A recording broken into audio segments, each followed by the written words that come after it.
Hello, and welcome to Beyond Standards, a holistic approach to accessibility evaluation. My name is Rachael Bradley Montgomery, and we are going to start with a walk around my neighborhood. Wherever I go at this point, I notice barriers to people with disabilities, and so I just want to highlight a few. This is a sidewalk where a fence has been built too close to a power pole, and that makes it inaccessible to wheelchairs and people with walkers and individuals who have strollers. So all of those groups of people have to walk around this telephone pole out into the street in order to go past this area. This is a local post office with a step required for entry. Now, this building was built in the 1700s and it hasn't been adjusted for accessibility. So individuals with disabilities in this area can't go in to this particular post office to deliver their mail. Our local library uses an electronic after-hours book drop, but the buttons are all flat. There's no braille labels, there's no audio description, and so any individual who is blind is unable to use this to return their books. I run into other barriers that I don't have pictures of, and one example of that is essential oil diffusers in local businesses and in our local banks so that people with chemical sensitivity can't go in and use those businesses or bank there. This is another common occurrence, and that is confusing signage. And so this accessible entrance sign is pointing at a door at the top of a set of stairs that has no door handle. It obviously is not the accessible entrance, but it leads to the question, where is that particular entrance? But those are the kind of barriers we were running into in the physical built environment. But now, after COVID-19, we're really experiencing new barriers to interacting with businesses because everything has moved online. So now we have even worse problems with inaccessible webinars and social media posts and conversations. If you go to physical buildings, you'll often find carts piled up, warning tape, entrance closures, and other makeshift barriers to movement, but no signage to help people know where to go or where the accessible pathway is, if there is one. Hand sanitizer and cleaning solutions are everywhere, which stop people with chemical sensitivity being able to interact. Many businesses, restaurants, and other locations have moved to mandatory online ordering or mobile application ordering, as well as making reservations online before coming to places. And all of those systems were set up in a very short period of time with little to no thought about accessibility. And finally, we are using websites more and more in this environment, and they are inaccessible often to people with disabilities. So as we move online, just how bad is it? Well, WebAIM ran an automated assessment last year to review the top million home pages, and they found that 97.8% of home pages had at least one detectable failure of the Web Content Accessibility Guidelines 2.0. So the home pages of 97.8% of the sites they checked violated an international standard for accessibility. And on average, they found that pages had 59.6 errors each. So how bad is it on the web? It is pretty bad from an accessibility standpoint. Now, if you're in the audience and you're asking yourself, is my organization legally compliant? I'm here to tell you that you're asking the wrong question. You see, despite the Americans with Disabilities Act that went into place 25 years ago, there is an employment gap that still exists.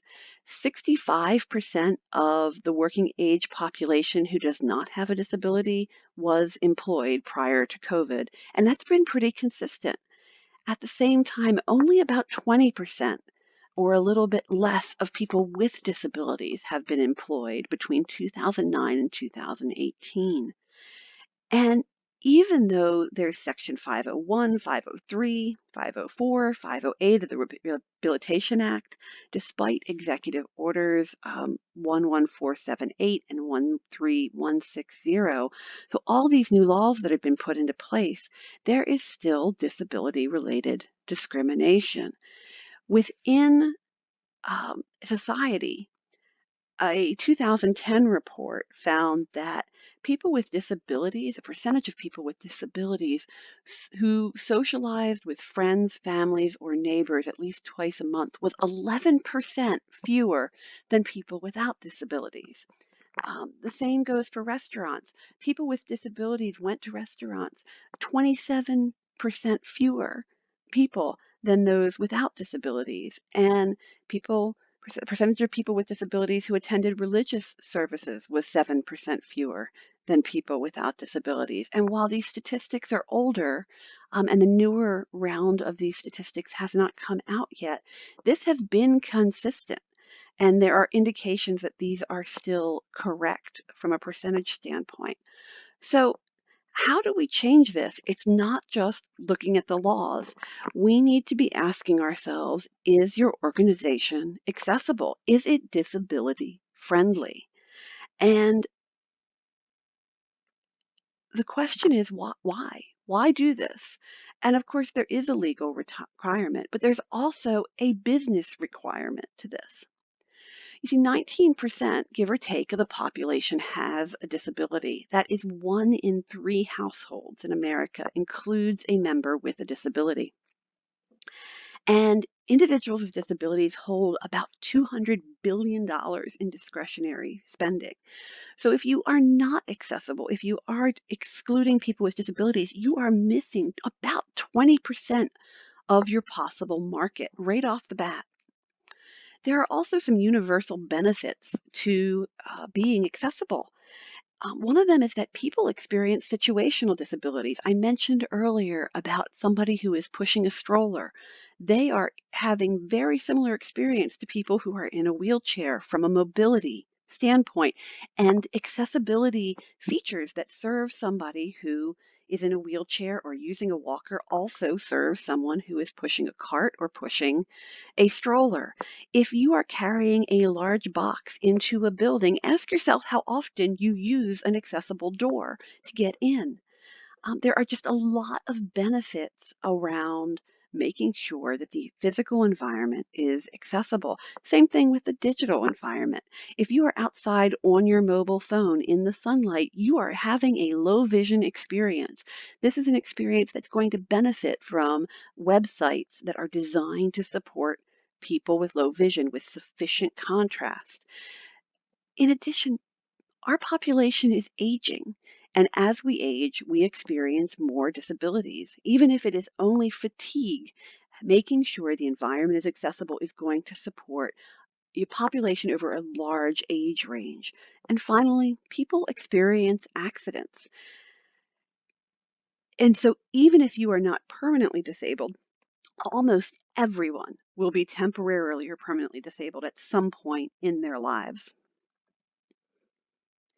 The 2017 census, U.S. Census, found that 2.4% of the population lives with a visual disability, 3.6% of the population lives with a hearing disability, 5.1% of the population has a cognitive disability, 6.9% of the population has an ambulatory disability, 2.6% of the population lives with a disability that affects their self-care, and 5.8% of the population lives with a disability that affects their independent living. And while these are all U.S. statistics that I'm pulling from, they relate to a worldwide population. If you want to be able to reach the most people possible for your organization, you should be thinking about accessibility. But with all these benefits, why are we so inaccessible? And there's some barriers. The first is cost. It takes a certain amount of money to be put aside, preferably sooner rather than later, because the longer you go, the more expensive it costs, to become accessible. It also takes attention. You have to pay attention to becoming accessible, and then you have to pay attention to remaining accessible. And all of us in this world, but particularly organizations that are smaller, have a very limited amount of attention to spend on things that are outside of the scope of their day-to-day survival. That is particularly true right now with the COVID-19 crisis. There's also a time commitment. It takes time to think about what is accessible, what isn't accessible, and how you're going to improve. There's often grants or other opportunities to make improvement, but it takes time in order to get those. And finally, expertise is a big barrier. If you want to have an organization that's fully accessible, you need to have expertise in architecture and all of the related physical environment regulations. You need to understand web development, social media, and electronic accessibility, as well as accommodations and policies and procedures, and all of the practice that goes around hosting something like an accessible event. There are standards and guidelines in many of these areas, but it takes a level of expertise to know these. So in short, the barriers to becoming accessible are more visible than the benefits to becoming accessible. And as long as that is the case, I believe we are going to be in the same situation we have been in for a number of years. So the charity I lead, called Accessible Community, has set out to try to shift that paradigm and begin to make the benefits more visible than the barriers. And the first step to doing that is to think about accessibility from a holistic from a holistic point of view, and make all of that knowledge and expertise available to organization leaders, business owners, people who do not have the time to learn it in a way that can help them figure out how accessible they are and how to move forward. And so we look at it holistically as first and foremost facilities, so the built environment, which we pull from the ADA facility checklist as well as universal design best practices. And those together create an overarching picture of what makes a good built environment for people with disabilities as well as just people in general. Then we look at web accessibility, and we rely on WCAG 2.0, 2.1, 2.2, and the evolving standards around web accessibility. In addition, we are looking at mobile accessibility, and that is WCAG 2.1, but also best practices from BBC, Apple, and others who have really put research into and around making the mobile space accessible. We look at universal design best practices and Section 508 for kiosk accessibility and the accessibility of what's called self-contained products. So the kind of kiosk items that are physically independent from the web and other electronic medium. They stand on their own. We look at WCAG 2.0 for audio, video, and multimedia content, and that really includes social media, which is one of the big areas that people need to think about from an organizational standpoint. And finally, we look at policies and practices and behaviors, and we pull from ADA requirements for that. We look at best practices from groups which support people with disabilities, and we look at our lessons learned from working with organizations. So we have been working to take all of that information and put it together in some kind of package that can work for individuals who do not know accessibility at an expert level. With that in mind, another area that we have thought about from a holistic standpoint is that an organization's size changes the approach to accessibility. And I want to call out the Disability Equality Index because it provides a wonderful support system, a wonderful evaluation tool for large organizations. It really focuses on what does accessibility look like for an organization that has resources and the knowledge and expertise to put towards becoming truly accessible. It is a wonderful tool, and I think every one of us is trying to work towards becoming or proposing and supporting the concept of being as accessible as possible. But for small and medium organizations, they have a very different problem set. They have a much more limited set of resources. They have limited leverage. So whereas a really big company can go into a city or a community and ask for changes like improvements to sidewalks or local crosswalks or other areas in their community, smaller businesses don't have that kind of leverage. They often don't own their own building, or they're in historic neighborhoods and districts that have limitations on what can be done to the buildings. They have very few specialists. Small businesses, small organizations really have one person or a few people who are doing many different jobs. So they don't have someone who can dedicate their time specifically to fixing or addressing accessibility. And in fact, when we start talking about web accessibility or social media accessibility, they often have volunteers or friends or somebody they hired just once to create a web page. And so going back and getting those things fixed have a different complexity level than for large organizations that have a web team on site. And finally, they are more likely to use tools and prepackaged content like GoDaddy or WordPress. And so as a result, they have more limitations around what they can do to fix accessibility. So achieving accessibility with limited resources is really about prioritizing what you're going to do. It's about making trade-offs, and it's trade-offs across different areas.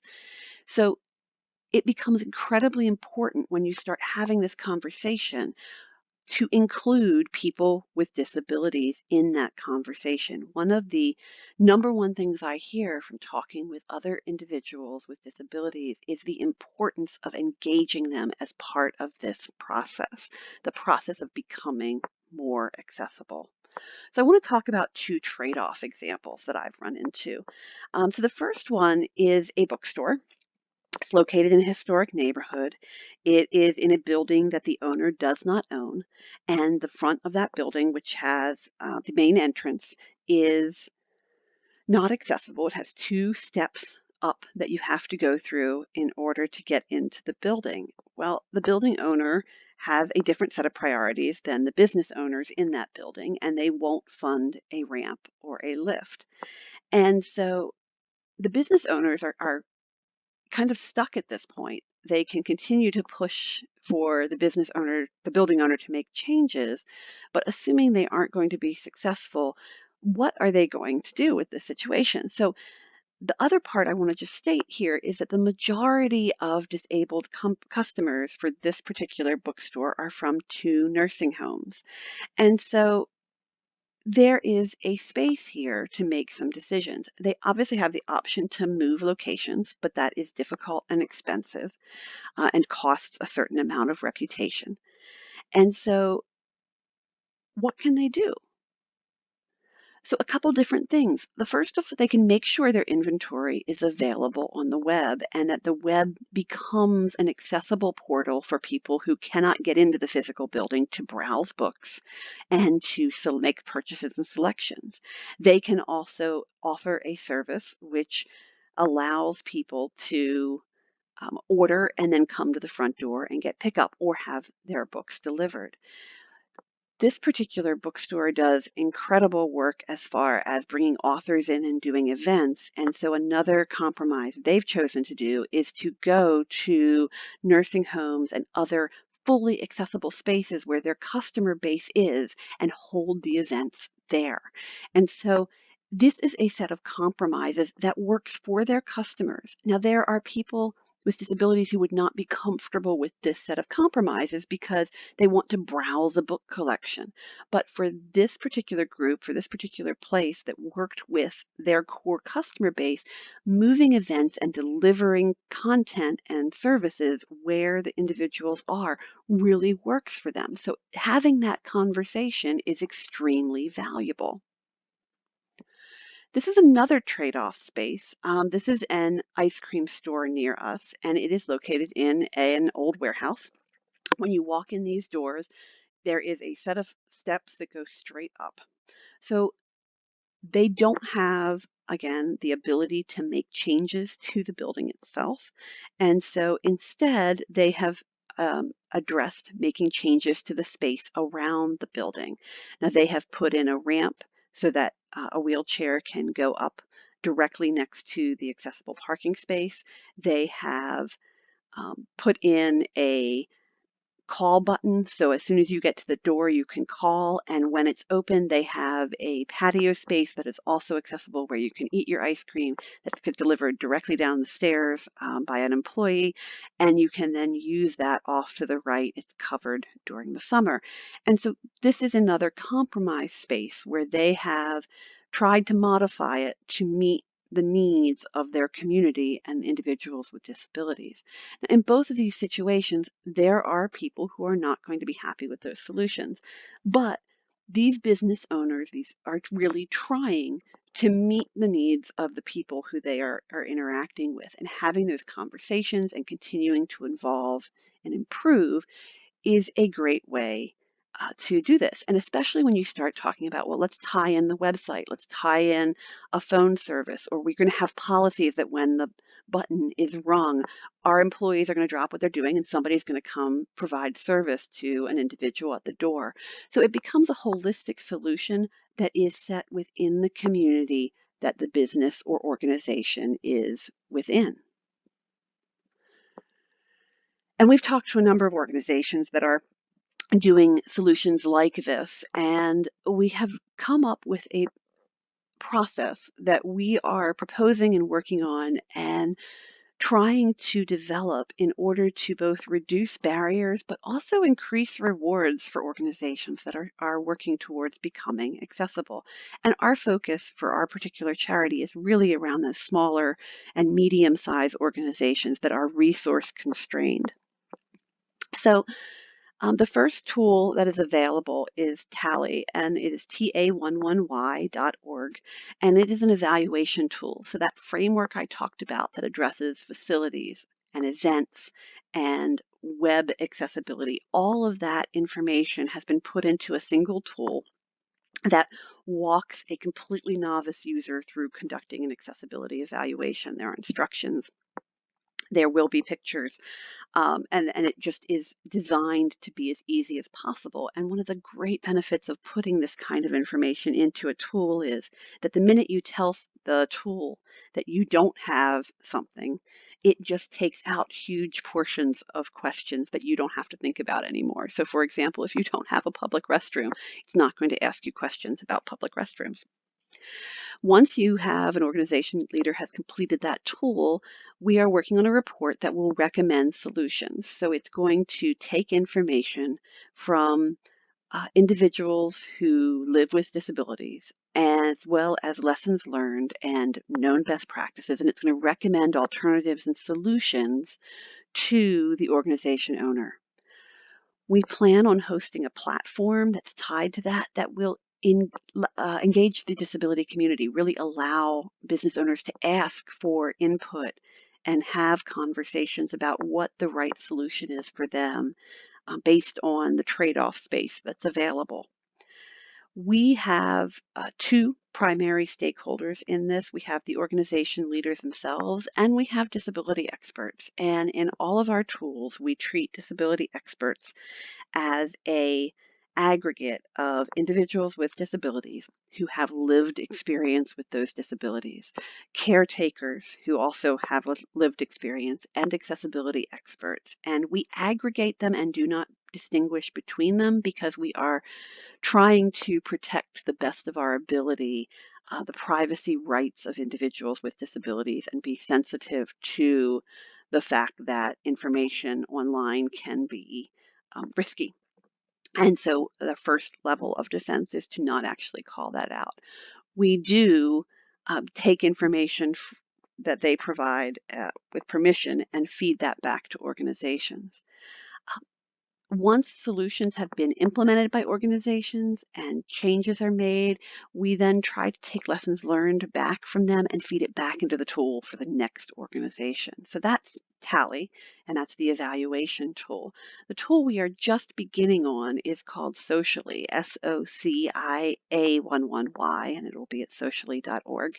And it is a user rating and review site. And so it allows disability experts to provide ratings, comments, photographs of the different organizations that they interact with. And when we talk to individuals with disabilities, and also just based on my lived experience, there are two needs or behaviors that we really want to be able to support with a tool. And the first one is being able to save time by finding places that you can be successful. So I live with chemical sensitivity. I go into certain stores and have to leave immediately. Sometimes I'm sick because I didn't realize I was going to have a problem ahead of time. If somebody can recommend to me, or I can recommend to them where is risky and where is not, I have a much higher percentage chance of being successful or not getting sick when I try to do my grocery shopping or try to go clothes shopping.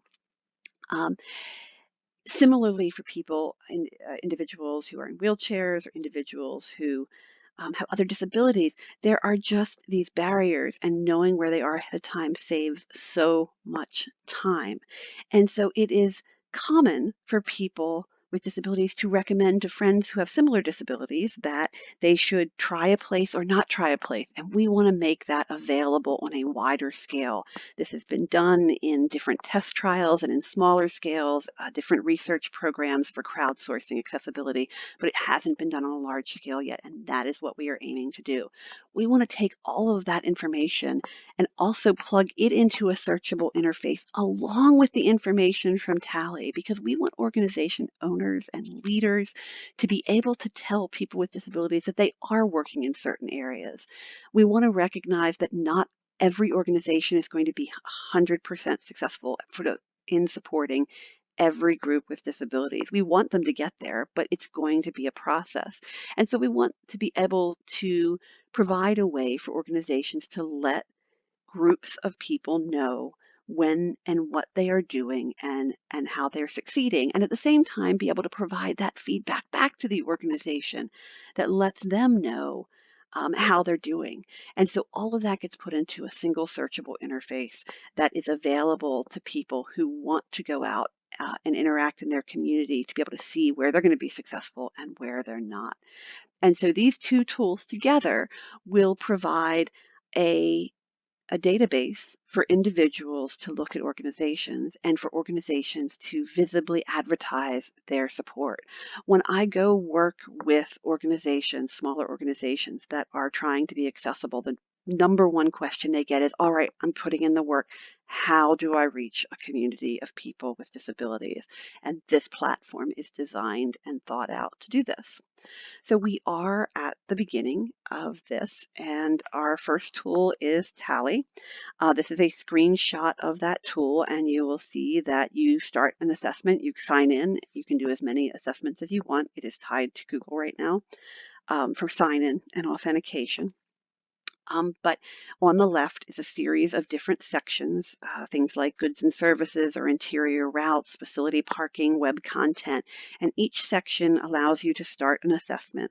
And within each section, there is a question, and those questions are usually yes, no, but sometimes very simple questions like the number of parking spaces, and based on those answers, it feeds you the next question, and you have a comments field to just capture data. We are enhancing this over the next month or two with images that make this clearer, as well as it already includes additional instructions or clarifications that you might need. It walks you through from beginning to end of that entire process. And when you are complete, you can then request a report that will give you all of the areas that you need to improve on. So our next steps are to continue refining Tally and then also build out socially, which is the rating site. And both of those are going to be available. I mean, Tally is already available. Socially will be available later this year. We will continue to test and refine. This is available to you, and we welcome all constructive feedback and assistance. If you want to try the tool out and provide comments back, you can email me directly at Rachael@accessiblecommunity.org or info@accessiblecommunity.org will also make it to me. And you can learn more. You can learn more about me and my background at LinkedIn, and the LinkedIn profiles here as a link, and at the charity, which is accessiblecommunity.org. We are passionate about making our communities accessible to everyone and making sure that people with disabilities are able to succeed and successfully engage in their communities in a way that allows them to give back to the community and also actively participate. Thank you very much for your time.